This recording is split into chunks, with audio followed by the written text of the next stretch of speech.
നസ്രത്ത് എന്ന ഗ്രാമത്തിൽ മറിയ എന്നൊരു കന്യകയുണ്ടായിരുന്നു. അവൾ അനുസരണയും ദൈവഭക്തിയുമുള്ളവളായിരുന്നു.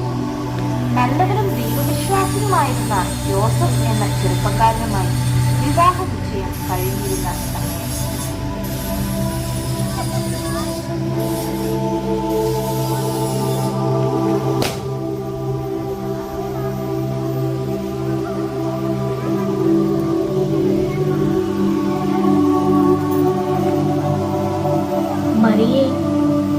മറിയേ, ദൈവകൃപ നിറഞ്ഞവളെ, നിനക്ക് വന്ദനം. നീ ഗർഭം ധരിച്ച് ഒരു കുഞ്ഞിന് ജന്മം നൽകും. ആ കുഞ്ഞിന് യേശു എന്ന് പേരിടും. ഇതെങ്ങനെ സംഭവിക്കും? ഞാൻ പുരുഷനെ അറിയുന്നില്ല. ഭയപ്പെടേണ്ട, പരിശുദ്ധാത്മാവ് നിന്റെ മേൽ വരും. അങ്ങനെ നീ ഗർഭം ധരിച്ചൊരു മകനെ പ്രസവിക്കും. അവൻ വലിയവനായി അത്യുന്നതന്റെ പുത്രൻ എന്ന് വിളിക്കപ്പെടും. നോക്കുമറിയേ, നിന്റെ ചാർച്ചക്കാരി എലിസബത്ത് വാർദ്ധക്യത്തിൽ ഒരു മകനെ ഗർഭം ധരിച്ചിരിക്കുന്നു. മച്ചി എന്ന് വിളിച്ചിരുന്ന അവൾക്ക് ഇപ്പോൾ 6-ാം മാസം. ദൈവത്തിന് അസാധ്യമായതൊന്നുമില്ല. ഇതാ കർത്താവിന്റെ ദാസി, നിന്റെ ഇഷ്ടം എന്നിൽ നിറവേറട്ടെ.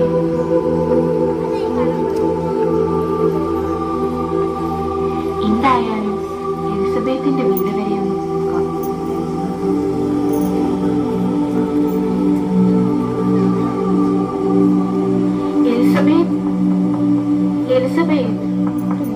എലിസബത്ത്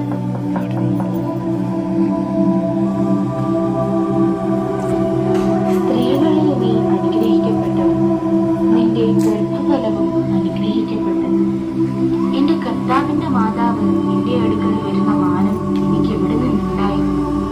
നിന്റെ വന്ദനസ്വരം എന്റെ ചെവിയിൽ വീണപ്പോൾ പിള്ള എന്റെ ഗർഭത്തിൽ ആനന്ദം കൊണ്ട് തുള്ളി. കർത്താവ് തന്നോട് അരുളി ചെയ്തതിന് നിവൃത്തി ഉണ്ടാകുമെന്ന് വിശ്വസിച്ചവൾ ഭാഗ്യവതി.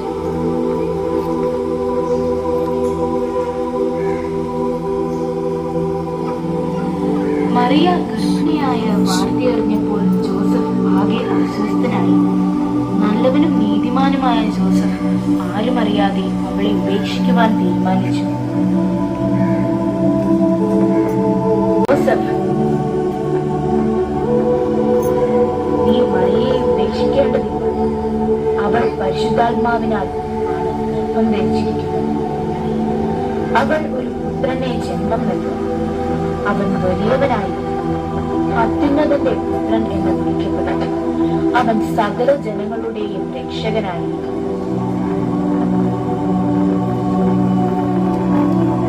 ജോസഫ് ദൂതൻ പറഞ്ഞതുപോലെ മറിയയെ ഭാര്യയായി സ്വീകരിച്ചു.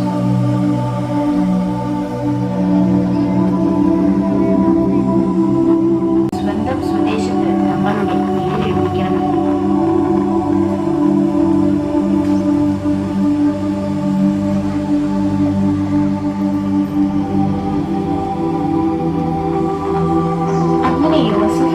ദാവീദിന്റെ ഗ്രഹത്തിലും കുലത്തിലും ഉള്ളവനാകൊണ്ട് തനിക്ക് വിവാഹം നിശ്ചയിച്ചിരുന്ന മറിയ എന്ന ഗർഭിണിയായ ഭാര്യയോടുകൂടെ ചാർത്തപ്പെടേണ്ടതിന് ഗലീലയിലെ നസറേത്ത് പട്ടണം വിട്ട് യഹൂദിയയിൽ ബേത്ലഹേം എന്ന ദാവീദിൻ പട്ടണത്തിലേക്ക് പോയി.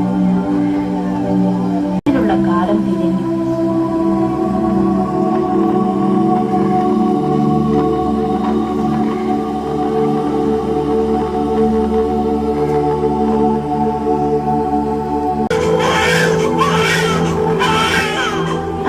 ആദിജാതനായ മകനെ പ്രസവിച്ചു. ശീലകൾ ചുറ്റി വഴിയമ്പലത്തിൽ അവർക്ക് സ്ഥലമില്ലാതെയാണ് പശുത്തൊട്ടിയിൽ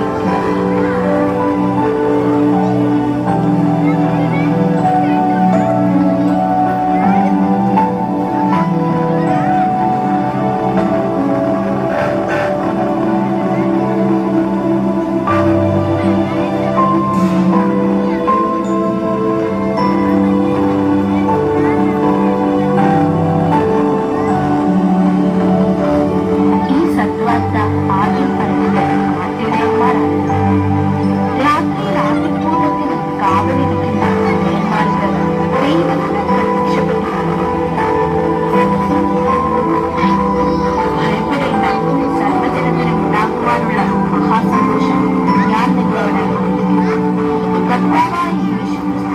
പിതാവ് ഇന്ന് ദാവീദിന്റെ പട്ടണത്തിൽ നിങ്ങൾക്കായി ജനിച്ചിരിക്കുന്നു. നിങ്ങൾക്ക്